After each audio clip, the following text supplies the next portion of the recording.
Shalom, selamat pagi Bapak Ibu sekalian yang dikasihi oleh Tuhan Yesus Kristus. Salam sejahtera, salam dalam kasih Tuhan Yesus Kristus.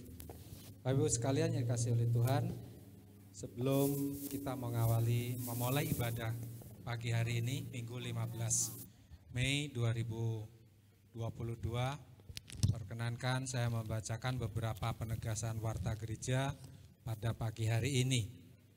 Pertama-tama majelis jemaat menyambut Bapak Ibu saudara-saudari sekalian yang hadir di tempat ini maupun yang mengikuti live streaming dan di YouTube.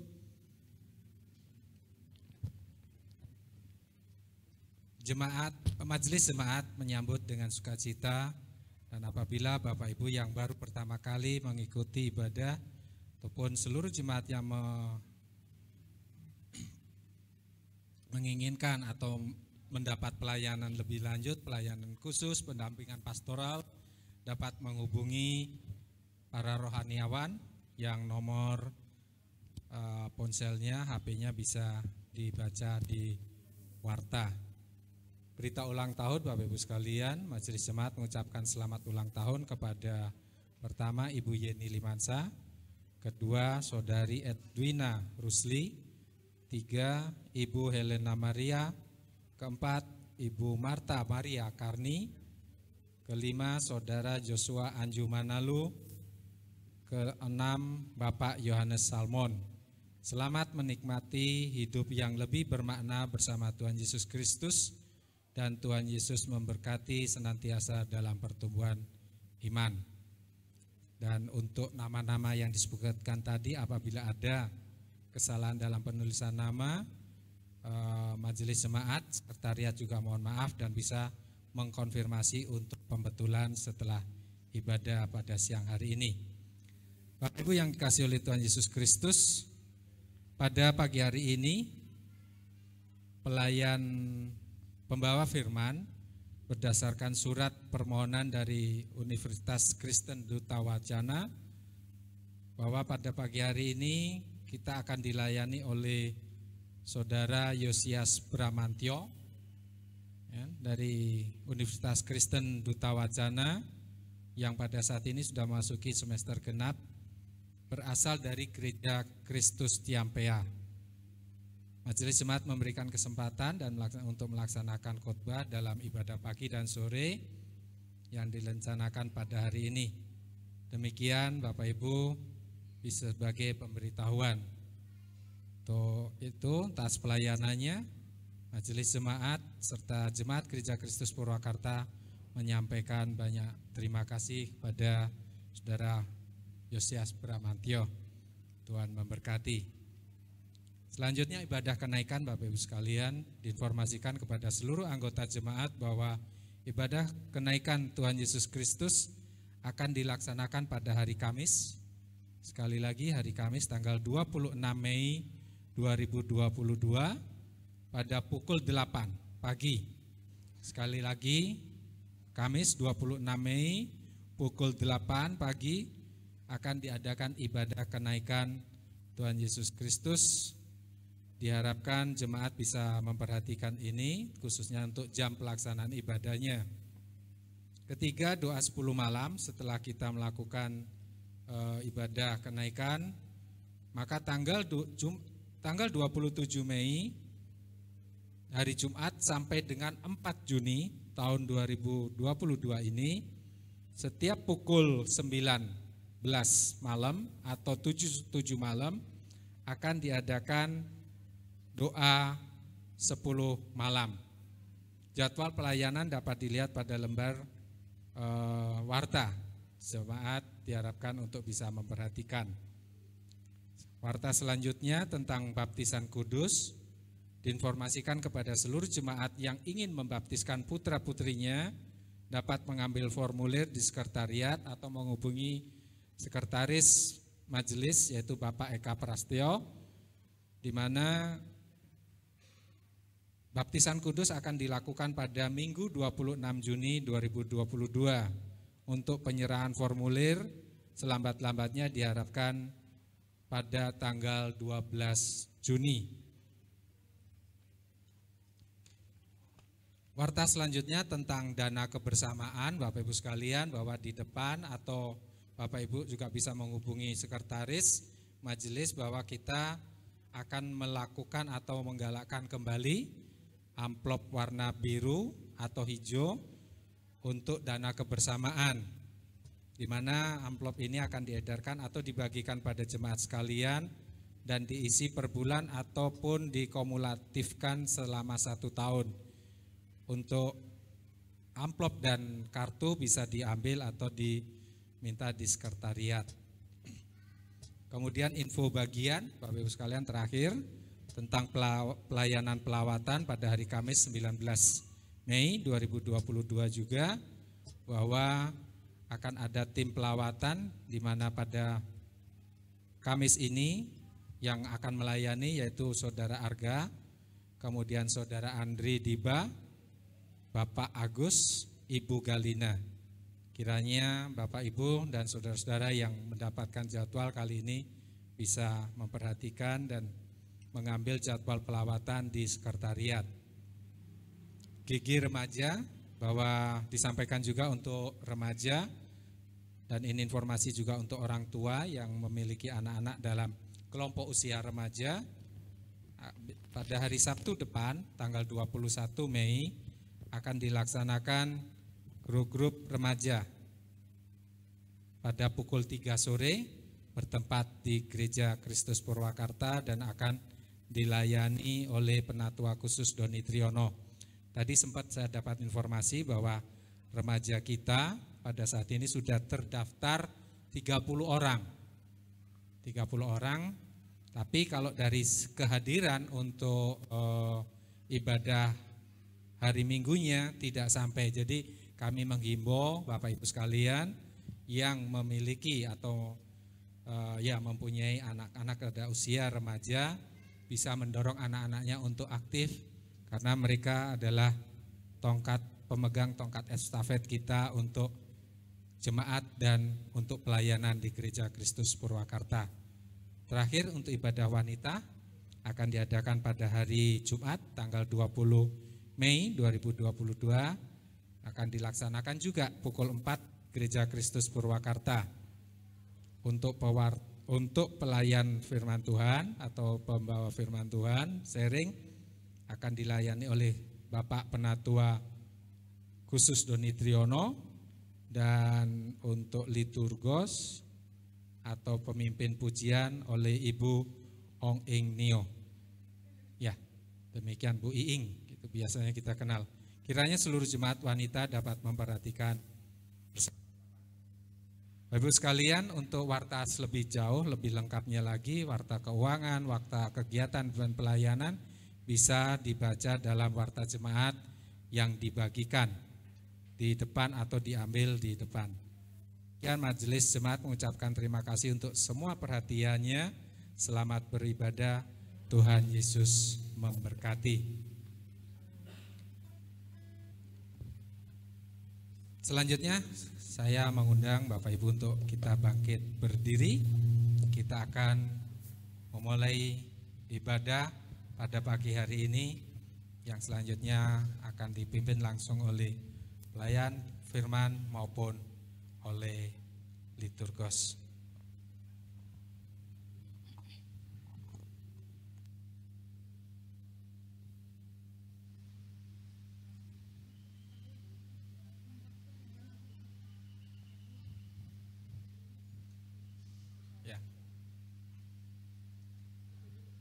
Untuk mengawali ibadah kita, mari kita nyanyikan pujian pembukaan ibadah Besar Anugerah-Mu.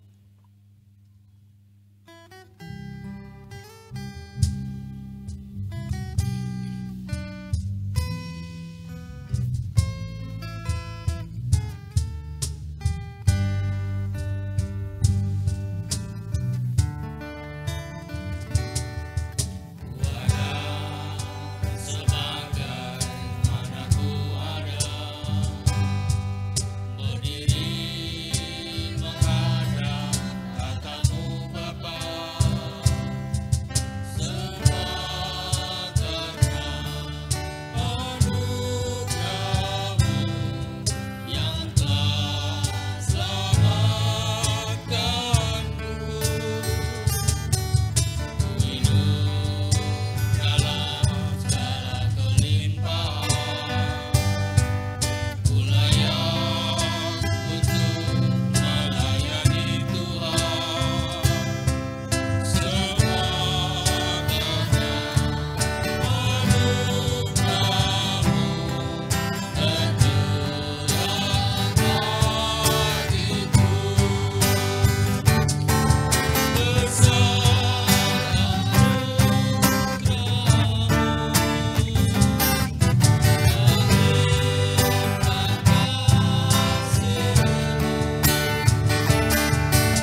Pertolongan kita dalam ibadah minggu pagi ini ialah datangnya dari Tuhan yang menjadikan langit dan bumi.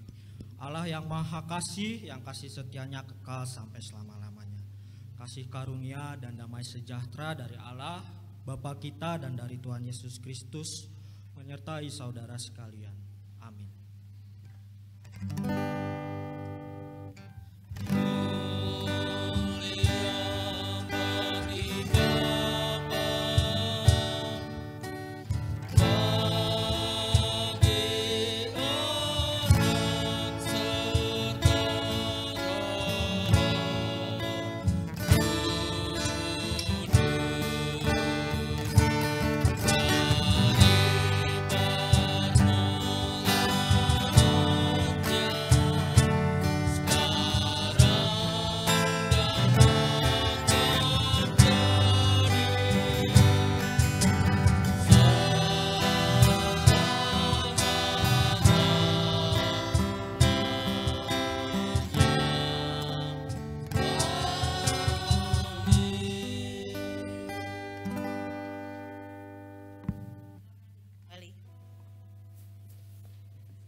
Selamat pagi, shalom Bapak Ibu semua sekalian.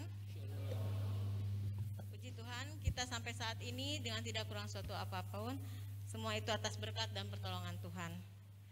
Jemaat Tuhan, nas pembimbing dalam ibadah minggu pagi ini diambil dari Mazmur pasal 98 ayat 4-8. Inilah firman Tuhan. Bersorak-soraklah bagi Tuhan, hai seluruh bumi. Bergembiralah, bersorak-sorailah dan bermazmurlah. Bermazmurlah bagi Tuhan dengan kecapi dan lagu yang nyaring. Dengan nafiri dan sangkakala yang nyaring, bersorak-soraklah di hadapan Raja, yakni Tuhan. Biarlah gemuruh laut serta isinya, dunia serta yang diam di dalamnya. Biarlah sungai-sungai bertepuk tangan dan gunung-gunung bersorak-sorai bersama-sama. Melalui nas pembimbing kita pagi hari ini, kita diingatkan agar kita terus memuji nama Tuhan dan memuliakan Tuhan melalui puji-pujian. Marilah kita sambut nas pembimbing kita ini dengan pujian sambutan dalam Nafiri Rohani nomor 207 ayat 1 sampai dengan 3.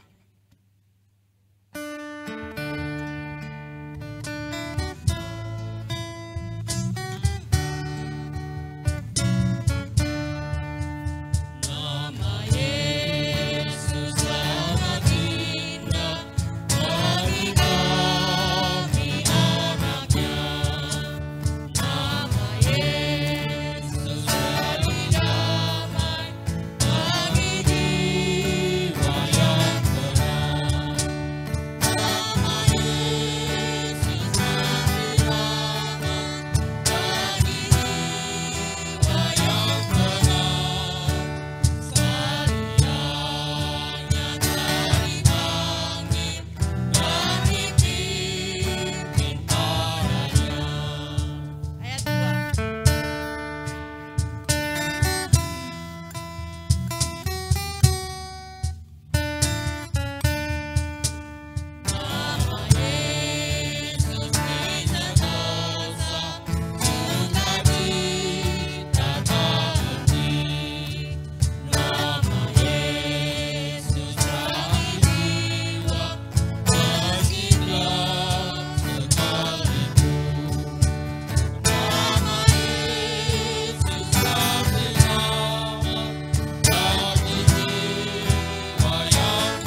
Tuhan, jemaat yang dikasihi Kristus, dengarkanlah hukum Tuhan bagi kita yang diambil dari Efesus 4 ayat 30. Demikian firman Tuhan. Dan janganlah kamu mendukakan Roh Kudus Allah yang telah memateraikan kamu menjelang hari penyelamatan. Hukum Tuhan mengingatkan kita untuk mengumumkan kembali siapa diri kita di hadapan Tuhan. Saya rindu hari ini Tuhan mengubah seluruh konsep kita kalau selama ini kita menjadi orang-orang yang begitu egois, yang hanya mementingkan diri sendiri.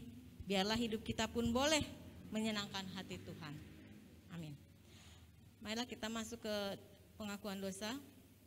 Jemaat yang terkasih dalam Tuhan Yesus Kristus, marilah kita datang kepada Tuhan yang Maha Kudus untuk merendahkan diri, mengakui segala dosa dan kesalahan kita kepadanya, serta memohon pengampunan dari Tuhan. Marilah kita awali dengan menyanyikan pujian penyesalan dalam nafiri rohani nomor 103 ayat 1 dan 2, tertumpah darah Yesus.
Jemaat yang terkasih, kita mengaku dosa di hadirat Allah kita secara bersama-sama, diawali dengan pengakuan dosa pribadi kita masing-masing. Kita bersaat teduh.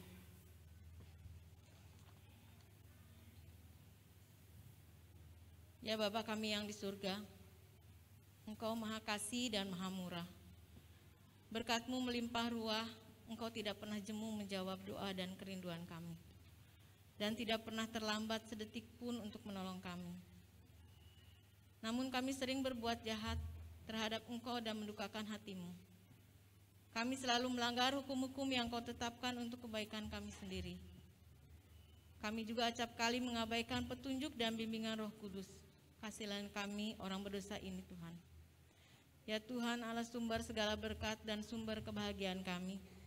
Ampunilah segala pelanggaran kami dan baharuilah kembali hidup kami. Ubahkan hidup kami seturut dengan kehendak-Mu. Inilah doa yang kami panjatkan, yang kami alaskan hanya dalam satu nama, Tuhan kami Yesus Kristus, yang sudah mengampuni dosa-dosa kami. Amin.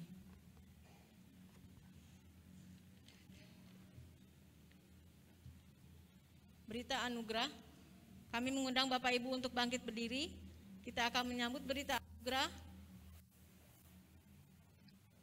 bagi saudara yang telah mengaku segala dosa dan kejahatan di hadapan Allah dan sungguh-sungguh bertobat.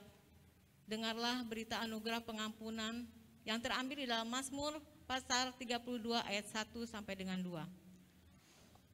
Dari Daud, nyanyian pengajaran. Berbahagialah orang yang diampuni pelanggarannya, yang dosanya ditutupi. Berbahagialah manusia yang kesalahannya tidak diperhitungkan Tuhan, dan yang tidak berjiwa penipu. Kita sambut pujian syukur dalam nafiri rohani nomor 158 ayat 1 dan 2, jaminan mulia.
berdiri, kita akan sambut petunjuk hidup baru.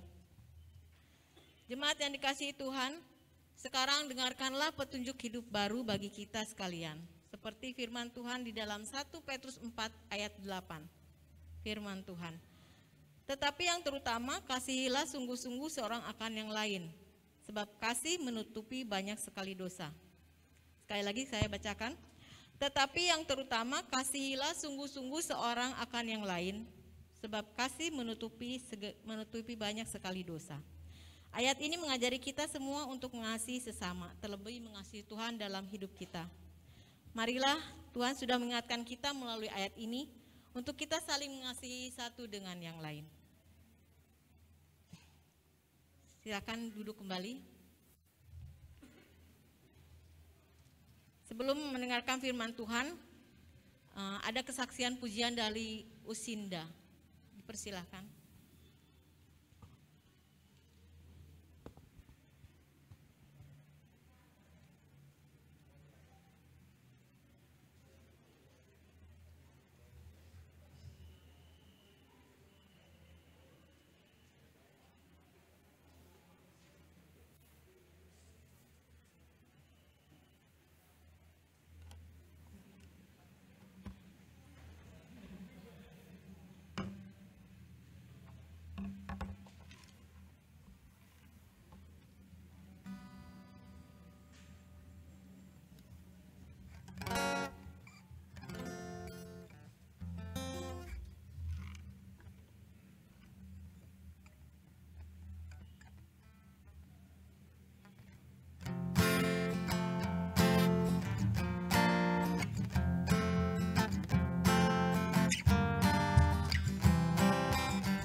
Shalom Bapak Ibu Saudara sekalian.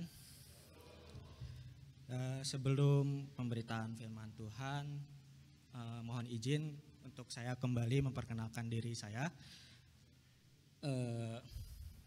Tadi di warta sudah diperkenalkan juga, dan saya izin kembali untuk memperkenalkan diri. Nama saya adalah Yosias Bramantio.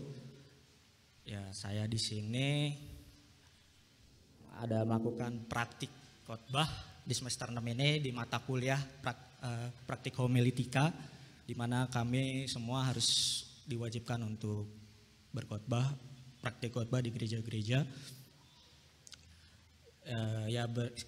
Saya sangat berterima kasih kepada jemaat dan juga pada Papa saya, Papa Thomas.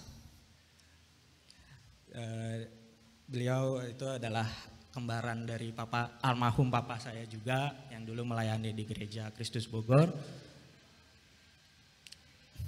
Jadi saya masih ada papa kembali, Papa Thomas yang memanggilnya.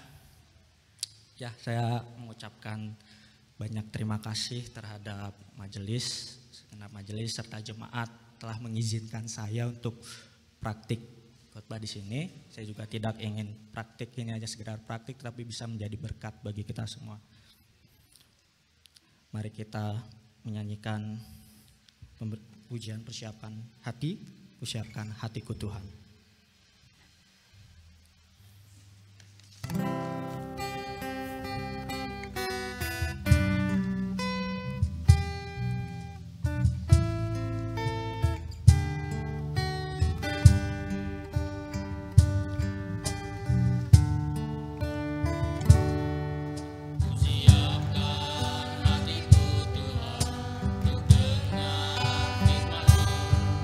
Saat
Ya Allah Bapa kami, terima kasih ya Tuhan.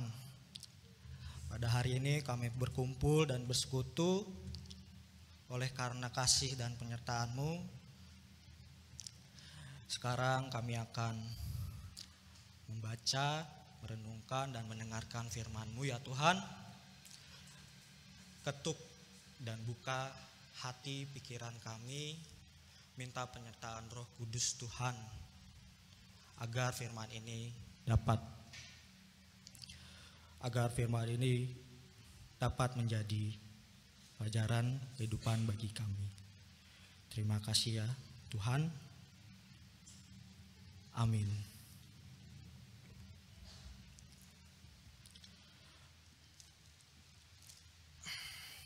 Pembacaan Alkitab kita pada hari ini diambil dari Yesaya pasal yang ke-41 ayat 8 sampai 20. Pembacaan kita diambil dari Yesaya pasalnya yang ke-41 dari ayat yang ke-8 hingga ke-20. Yang saya akan bacakan dan Bapak Ibu saudara-saudari bisa membacanya di dalam hati. Israel hamba Tuhan. Tetapi engkau, hai Israel hambaku, hai Yakub yang telah kupilih, keturunan Abraham yang kukasihi. Engkau yang telah kuambil dari ujung-ujung bumi dan yang telah kupanggil dari penjuru-penjurunya. Aku berkata kepadamu, engkau hambaku, aku telah memilih engkau dan tidak menolak engkau. Janganlah takut, sebab aku menyertai engkau. Janganlah bimbang, sebab aku ini Allahmu. Aku akan meneguhkan, bahkan akan menolong engkau. Aku akan memegang engkau dengan tangan kananku yang membawa kemenangan. Sesungguhnya semua orang yang bangkit amarahnya terhadap engkau akan mendapat malu dan kena noda. Orang-orang yang membantah engkau akan seperti tidak ada dan akan binasa. Engkau akan mencari orang-orang yang berkelahi dengan engkau, tetapi tidak akan menemui mereka. Orang-orang yang berperang melawan engkau akan seperti tidak ada dan hampa. Sebab aku ini Tuhan Allahmu, memegang tangan kananmu dan berkata kepadamu, janganlah takut, akulah yang menolong engkau. Janganlah takut, hai si cacing Yakub, hai si ulat Israel, akulah yang menolong engkau. Demikianlah firman Tuhan. Dan yang menebus engkau ialah yang Maha Kudus, Allah Israel. Sesungguhnya aku membuat engkau menjadi papan penggirik yang tajam dan baru dengan gerigi 2 jajar. Engkau akan menggirik gunung-gunung dan menghancurkannya, dan bukit-bukit pun akan kau buat seperti sekam. Engkau akan menampi mereka, lalu angin akan menerbangkan mereka dan badai akan menyerahkan mereka. Tetapi engkau ini akan bersorak-sorak di dalam Tuhan dan bermegah di dalam yang Maha Kudus, Allah Israel. Orang-orang sengsara dan orang-orang miskin sedang mencari air, tetapi tidak ada. Lidah mereka sering kehausan, tetapi aku, Tuhan, akan menjawab mereka. Dan sebagai Allah orang Israel, aku tidak akan meninggalkan mereka. Aku akan membuat sungai-sungai memancar di atas bukit-bukit yang gundul dan membuat mata-mata air membuat di tengah daratan. Aku akan membuat padang gurun menjadi telaga dan memancarkan air dari tanah kering. Aku akan menanam pohon aras di padang gurun, pohon penaga, pohon muran dan pohon minyak. Aku akan menumbuhkan pohon sanobal di padang belantara dan pohon berangan serta pohon cemara di sampingnya. Supaya semua orang melihat dan mengetahui, memperhatikan dan memahami bahwa tangan Tuhan yang membuat semua ini, dan yang Maha Kudus Allah Israel lah yang menciptakan. Berbahagialah setiap orang yang mendengarkan firman Allah dan yang memelihara dengan setia dalam kehidupannya. Haleluya. Haleluya. Haleluya.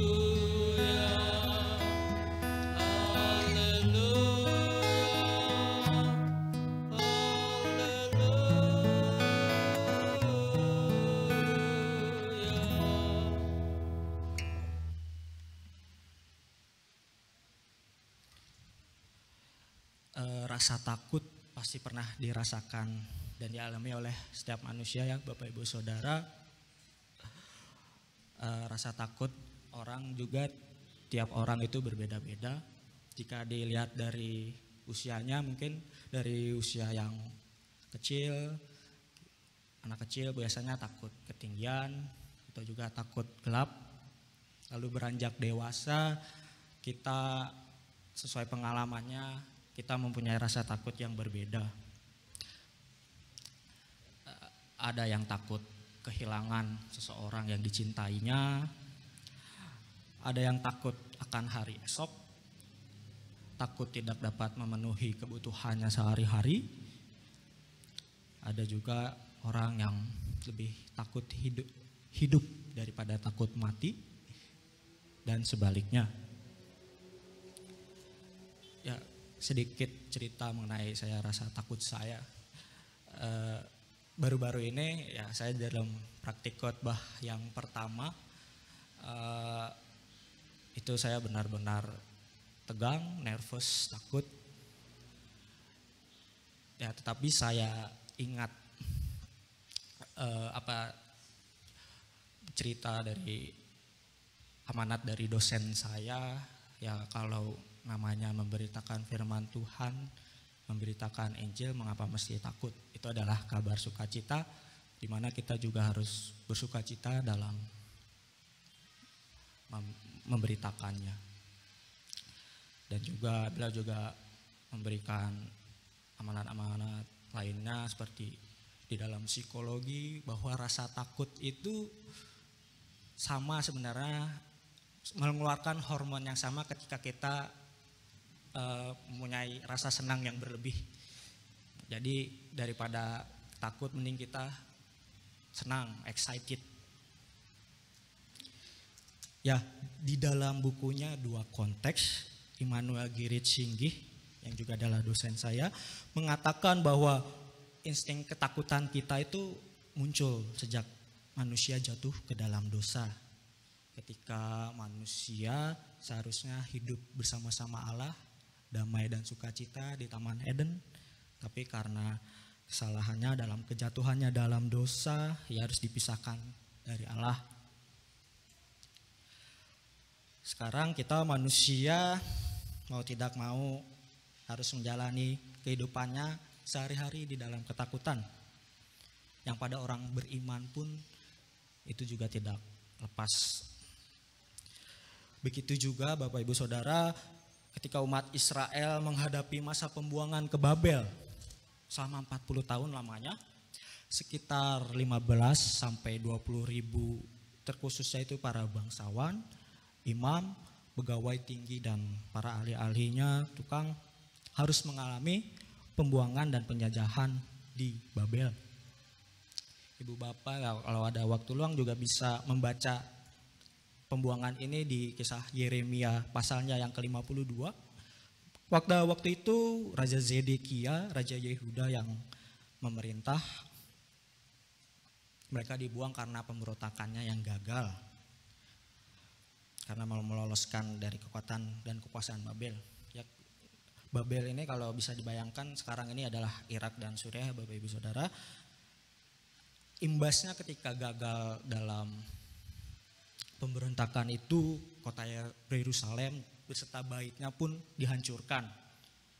Ya, mereka pun jadi tadi dibuang kembali untuk melakukan kerja paksa untuk membangun peradaban di Babilonia.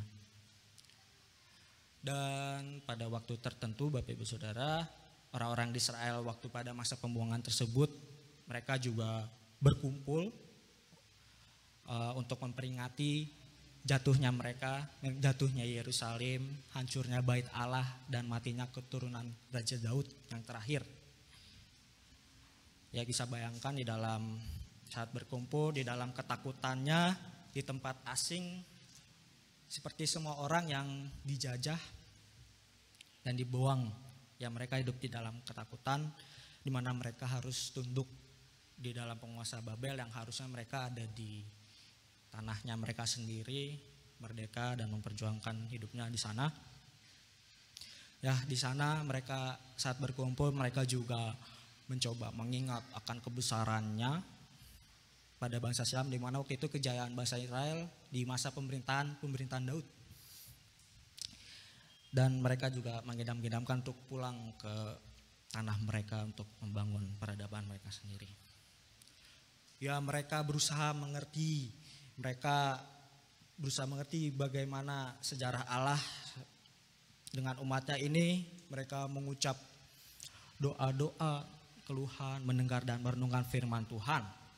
Yang salah satu terkenal di antaranya pada saat mereka berkumpul juga, mereka merenungkan pesan dari Nabi Yehezkiel yang sebelumnya pernah menubuatkan bahwa bangsa Israel itu memang harus dihukum karena ketidaktaatannya. Tetapi nantinya juga Tuhan berjanji bahwa Ia akan kembali umatnya membawa ke Yerusalem, disucikan hingga semua orang dapat mengenal Allah. Begitu pula lewat seruan Tuhan lewat Nabi Yesaya yang kita baca, terkhusus pasal 41 ini, kita dapat melihat bangsa Israel dihibur dan dikuatkan Allah di masa-masa pembuangannya ini. Yesaya menulis seruannya ini menggunakan syair, Bapak Ibu Saudara. Ya, syair itu terkenal ya sebagai media untuk mengungkapkan suatu peristiwa, kejadian ataupun perasaan yang juga kita lihat di dalam teks ini. Ya, tapi tentu syair ini juga tidak bisa kita bedakan dengan syair-syair lainnya, melainkan syair ini mengandung firman Tuhan yang dimana isinya berupa janji Tuhan dan penghiburannya bagi siapa saja yang mau mendengarnya. Ya, dalam syair atau teks ini suara Tuhan lewat Nabi Yesaya mencoba menghiburnya di dalam kesusahannya. Ada 3 poin penting Bapak Ibu Saudara yang dapat kita refleksikan saat ini dalam pengalaman pergumulan yang juga dialami umat Israel pada saat itu. Yang pertama Bapak Ibu Saudara, jika kita lihat di sini terdiri dari syair ini terdiri dari 3 bait. Yang bait pertama itu ayat 8 sampai 10, yang kedua itu 11 sampai 16 dan yang ketiga itu 17 sampai 20. Ya, 3 poin itu yang pertama Bapak Ibu Saudara kita bisa lihat di ayatnya yang ke-8 hingga 10. Kita bisa melihat bahwa Tuhan berjanji dan setia kepada umatnya. Di teks ini, di bait ini umat diajak untuk mengingat kembali janji Tuhan. Ya, pada dahulu kala ya Tuhan Allah berjanji kepada Yakub anak Abraham bahwa Tuhan telah memilih mereka dan tidak menolak mereka. Walaupun yang sekarang ini terjadi, bangsa Israel harus mendapat ganjaran hukumannya karena tidak taat kepada Allah. Tetapi kasih dan pilihan dan panggilan mereka tidak berubah. Tuhan akan selalu menyertai bangsa yang Ia pilih itu untuk meneguhkan serta menolongnya. Itu poin yang pertama. Dan poin yang kedua kita bisa lihat di ayat 11 sampai ke 16. Tuhan menolong pihak yang lemah. Tuhan berada di posisi di pihak yang lemah. Kita bisa lihat bait kedua pada syair teks ini, Yesaya ingin kita lihat bagaimana umat Tuhan tidak perlu takut. Karena Tuhan selalu menolong pada pihak yang lemah. Kita bisa lihat pada ayat yang 13, janganlah takut. Dan diulangi kembali di ayat yang ke-19, janganlah takut. Tuhan kembali menghibur umatnya supaya mereka jangan takut dengan segala ancaman musuh. Jangan ragu dengan janji Tuhan dalam pernyataannya yang telah disampaikan di bait yang pertama tadi. Ya, kalau mereka takut karena itu tidak sepikiran dengan jalan Allah atau Tuhan berjanji, karena Tuhan berjanji akan membinasakan musuh-musuh umatnya. Yang bisa kita lihat di ayat yang ke-11 dan di ayat yang ke-12 juga dilanjutkan bahwa mereka juga akan lenyap. Pokoknya nantikan sajalah waktu Tuhan. Dan poin yang ketiga Bapak Ibu Saudara, kita bisa melihat di ayat yang ke-17 hingga ke-20 ini, kita melihat Tuhan ini adalah penguasa. Dan pada akhirnya mengapa mereka atau kita tidak perlu takut, kita diajak melihat lebih luas lagi di baitnya yang ketiga ini, bahwa sesungguhnya dunia ini diciptakan olehnya. Di mana kita lihat juga teks ini Tuhan menjawab doa-doa orang sengsara, orang-orang miskin yang haus diberi minum dengan alam yang telah diciptakan. Kita diajak melihat lebih luas lagi bahwa Tuhan menunjukkan kebesaran kuasa-Nya. Ia dapat membuat sungai-sungai di padang gurun, membuat pohon-pohon. Di sini dikatakan ya bahwa dunia ini diciptakan. Dia yang berkuasa, berarti kuasanya pun mempunyai kehendak dalam melakukan segala sesuatu yang dapat digunakan untuk menolong umatnya. Ya, dari ketiga poin inilah bagaimana umat Tuhan seharusnya tidak perlu takut. Di dalam konteks ini pun janji Tuhan ditetapi dan dibuktikan di mana pada akhirnya, Bapak Ibu Saudara, setelah beberapa tahun teks ini ditulis, ya Allah menggunakan Raja Kores untuk membebaskan bangsa Israel untuk kembali ke tanahnya. Itulah 3 poin penting yang dapat kita pelajari dari umat Israel pada waktu itu. Ya Bapak Ibu Saudara, umat Tuhan sekarang pun sebenarnya tidak berbeda jauh dengan umat Israel di sini. Yang digambarkan sebagai ulat dan cacing yang lemah, yang mudah dimangsa oleh predator. Kalau kita dilihat ke masa lalu kita, umat Kristen pun dulu pernah melewati masa-masa yang berat, di mana kita dianiaya. Tapi kita sudah melewati masa-masa tersebut ya Bapak Ibu Saudara. Tapi di dalam konteks Indonesia pun juga kita termasuk minoritas, kita pun kadang-kadang masih dapat perlakuan yang diskriminatif. Ya selain hal-hal tersebut ya kita juga masih harus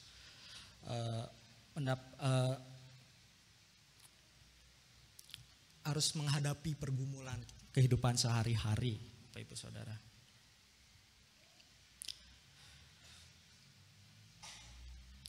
Tidak lepas dari kesulitan hidup sehari-hari ya kita mudah tercerai-berai di dalam menghadapinya, di dalam menghadapi badai kehidupan.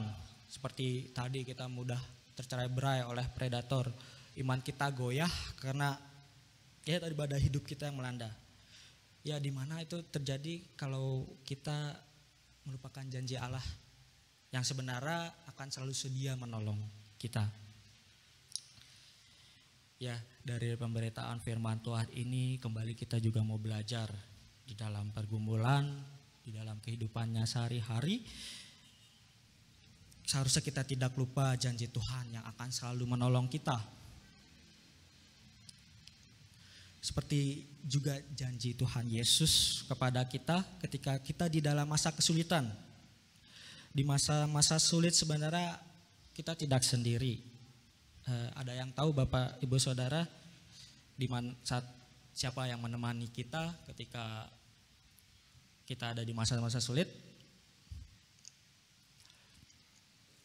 Kita bisa melihatnya Bapak Ibu Saudara di Yohanes pasal yang ke-14.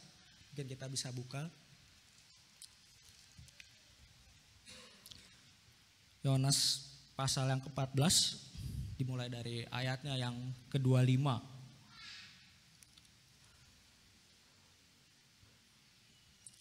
Semuanya itu kukatakan kepadamu selagi aku berada bersama-sama dengan kamu. Tetapi penghibur, yaitu Roh Kudus yang akan diutus oleh Bapa dalam namaku, Dialah yang akan mengajarkan segala sesuatu kepadamu dan akan mengingatkan kamu akan semua yang telah kukatakan kepadamu. Damai sejahtera kutinggalkan bagimu, damai sejahtera kuberikan kepadamu, dan apa yang kuberikan tidak seperti yang diberikan oleh dunia kepadamu.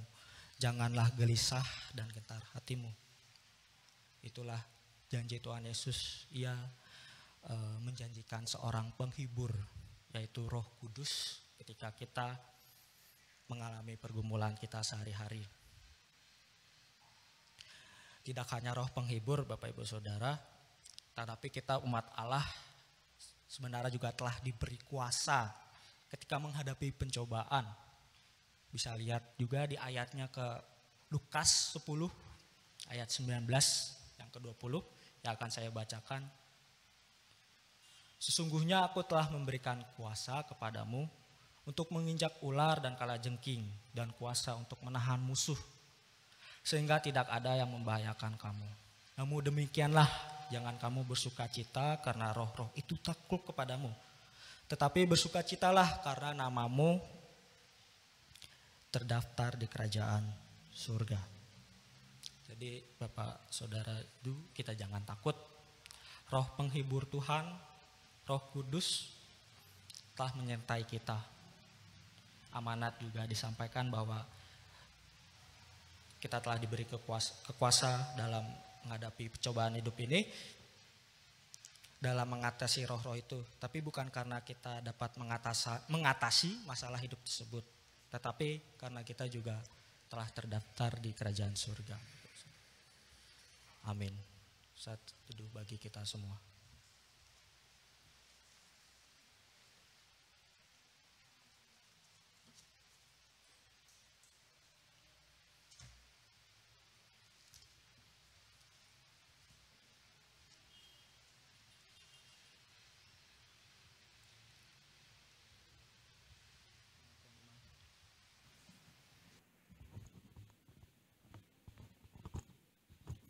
Baik, demikian firman yang telah dibawakan oleh hambanya. Baiklah, boleh menjadi renungan kita bersama Bapak Ibu sekalian dalam kehidupan mengikut Tuhan dan melayani Tuhan. Untuk itu mari kita saat ini mengucapkan pengakuan iman rasuli, dan saya undang Bapak Ibu untuk bangkit berdiri. Kita bersama-sama dengan gereja dari segala abad dan tempat. Kita mengucapkan pengakuan iman rasuli yang akan kita ucapkan secara bersama-sama. Demikian.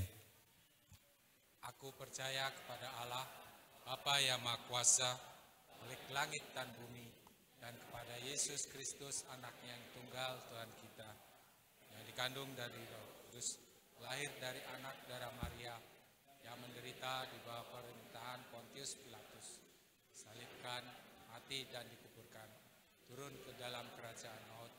Pada hari yang ketiga, bangkit pula dari antara orang mati, naik ke surga, duduk di sebelah kanan Allah, Bapa yang Maha Kuasa, dan akan datang dari sana untuk menghakimi orang yang hidup dan yang mati. Aku percaya pada Roh Kudus, gereja yang kudus dan am, persekutuan orang kudus, pengampunan dosa, bangkitan orang mati, dan hidup yang kekal. Amin. Persilakan duduk kembali.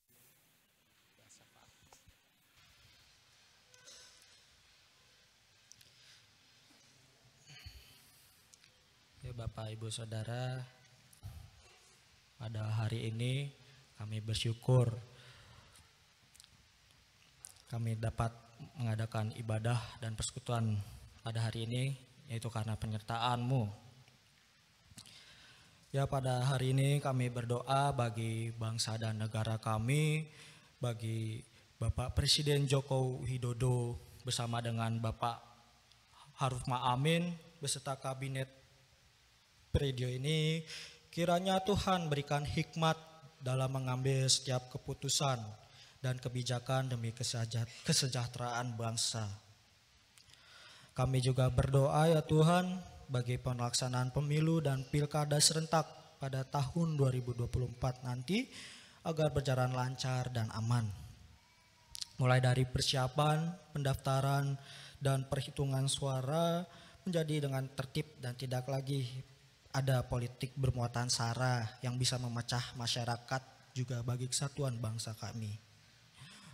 Kami berdoa ya Tuhan bagi perdamaian dunia, diantaranya pertikaian yang saat ini lagi panas, yaitu pertikaian antara Rusia dan Ukraina. Israel dan Palestina, serta konflik-konflik lainnya.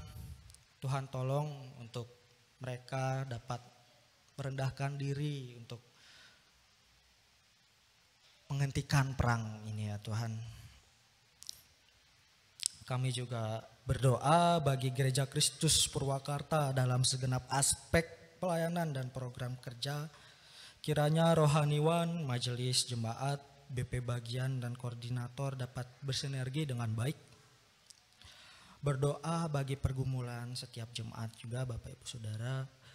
Ya Tuhan, khususnya bagi jemaat yang mengalami kelemahan tubuh, Ibu Selvi, Ibu Sarah, Ibu Esther, Bapak Aming Nobel serta para lansia, kiranya Tuhan melawat hati mereka, menghibur mereka di dalam duka juga. Kami juga berdoa bagi perencana pengembangan Bapos GK Purwakarta yang berada di wilayah Sadang Cibungur, baik tempat, dana dan jemaat, kiranya Tuhan Yesus arahkan dan pimpin setiap strategi pelaksanaannya. Inilah permohonan doa kami ya Tuhan. Kami akan mengakhirinya dengan doa yang telah diajarkan kepada kami. Bapa kami yang ada di surga, dikuduskanlah namamu, datanglah kerajaanmu, jadilah kehendak-Mu di bumi seperti di surga. Berikanlah kami pada hari ini makanan kami yang secukupnya, dan ampunilah dosa kami dan jangan bawa kami dalam cobaan, tapi bebaskanlah kami dari jahat. Engkau punya kerajaan dan kuasa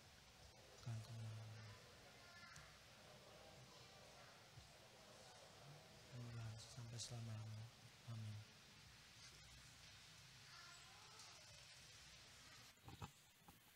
Jemaat yang dikasihi oleh Tuhan Yesus Kristus, dengan penuh sukacita dan kerelaan hati, marilah kita memberikan persembahan syukur pada Tuhan sebagai ungkapan rasa syukur kita atas segala berkat yang telah Tuhan berikan dan nyatakan dalam kehidupan kita.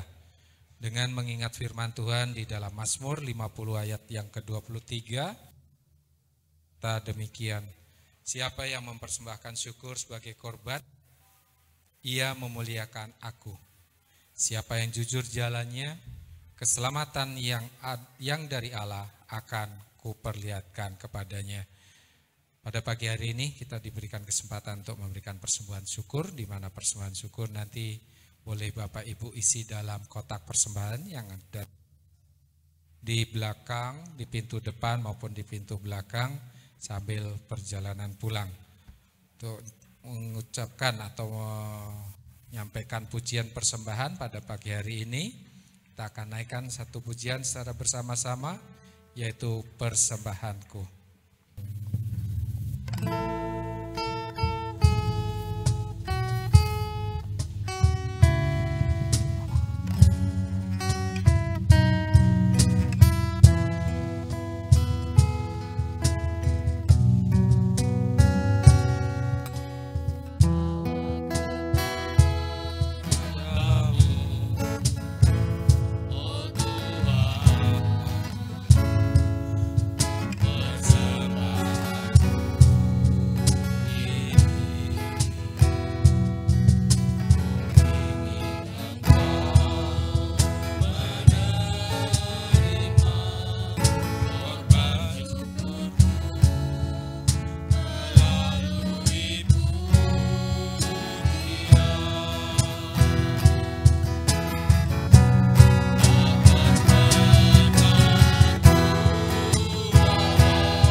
hari ini. Inilah persembahan kami ya Bapa, yang boleh kami kumpulkan bersama-sama. Biarlah ini boleh menjadi berkat bagi kami juga, dan boleh menjadi sarana atau alat untuk melayani Engkau, bahkan mewartakan kabar baik, kabar sukacita yang telah Tuhan bawa dalam dunia ini. Dan biarlah ini boleh menjadi juga alat untuk melebarkan kerajaan-Mu. Beri kami hikmat, kejaksanaan untuk mengelola ini sebaik-baiknya, sehingga berkat-berkat yang kami kumpulkan melalui persembahan ini boleh juga berguna untuk pelayanan kami di Gereja Kristus Purwakarta. Biar kami boleh mengelolanya dengan penuh tanggung jawab dan menyerahkan semuanya ini ke dalam tangan kuasa-Mu. Berkati kami ya Tuhan, dan terima kasih. Di dalam nama Tuhan Yesus Kristus kami ucap syukur atas segala berkat yang telah kami terima. Amin. Bapak sekalian diundang untuk bangkit berdiri. Kita akan naikkan satu pujian pengutusan dari Nafiri Rohani nomor 311, Mulia.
Jemaat kekasih Kristus, terimalah berkat Tuhan.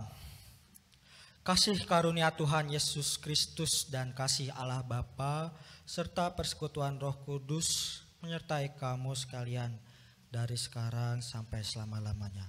Amin.